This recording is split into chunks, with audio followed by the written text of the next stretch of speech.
Mabiyayang morning po sa ating lahat.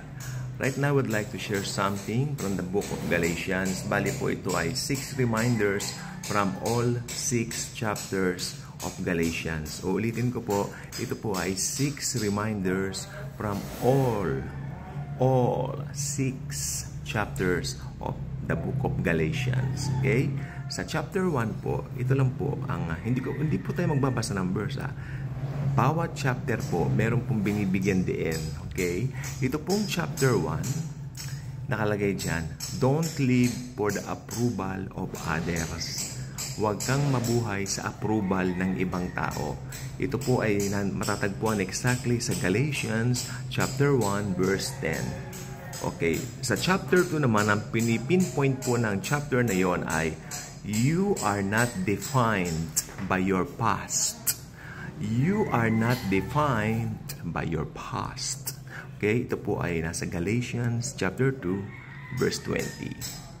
Siyempre, dito po tayo sa chapter 3. Ano naman po ang binibigyan din ng chapter 3? Your worth is in Christ, not your job or in your education. Again, maganda to. Your worth is in Christ, not your job or in your education. Exactly, location po ng verse, Galatians chapter 3 verse 27. Sa chapter 4 naman po, ang binibigyan din ay ang you are no longer a slave. You are now a child of God. You are no longer a slave, but you are now a child of God. Galatians chapter 4 verse 7. Number 5, ang chapter 5, binibigyan din niya. Sandali lang. Pinasinok ko muna sarili ko. Sa number 5, binibigyan din ito, don't be led by feelings and emotions. Okay? Be led by the Spirit. Don't be led by feelings and emotions. Be led by the Spirit. To be exact, matatagpuan po ito sa Galatians chapter 5, verse 25. Number 6, don't grow weary while doing good. Mahirap pang gawin yan. Sometimes, mahirap po talagang gumawa ng mabuti. Sometimes, don't grow weary while doing good when the time is right. Lalo na kapag alam mong medyo iba ugali ng mga taong nakapaligid sa'yo. Mahirap po talaga, pero sabihin ng Panginoon, we can do it. We can do all things to Christ Jesus who give us strength. Don't grow weary while doing good. When the time is right, you will reap what you've sown. Okay, under grace po tayo. Pero ako naniniwala po ako, ito pong you will reap what you sow.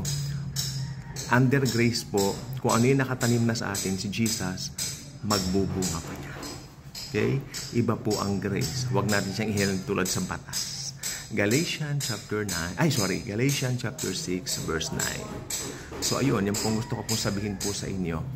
Pero ako po in general, ang Book of Galatians po is pong naging malaking tulong sa akin para po lumaya dun sa mga religious beliefs ko dati na, alam niyo may beliefs ako dati na kailangan mag-devotion na ako ng ganitong time, mag-devotion na ako ng ganitong oras, kasi baka maputol ang pagpapala, tipong mga ganon. I still have those beliefs, not until I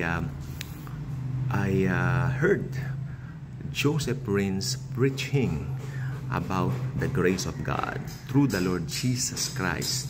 At yung person ni Jesus Christ lalong nabigyan din sa aking pagkatao dahil ang ipini-preach are those true messages from God, the gospel of grace. Okay, nalaman ko rin po doon na yung mga nakasulat po, kasi hindi ba pag nabukas tayo ng Bible, New Testament, Matthew, Luke, Mark, John, akala natin yung mga yon ay New Testament na, pero yun po ay hindi po applicable sa atin yung iba doon, sapagkat yung iba po doon applicable po sa mga Hudyo. We are not Jews. Tayo po ay mga Hentil. Basahin niyo po sa aklat ng Romans, we are just connected.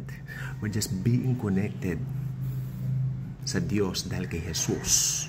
Diba? So under grace po tayo. Kaya pag may nabasa ka dun sa Bible, doon sa nakalagay New Testament, nung nabuhay po si Jesus dito, actually Old Testament pa rin po yun.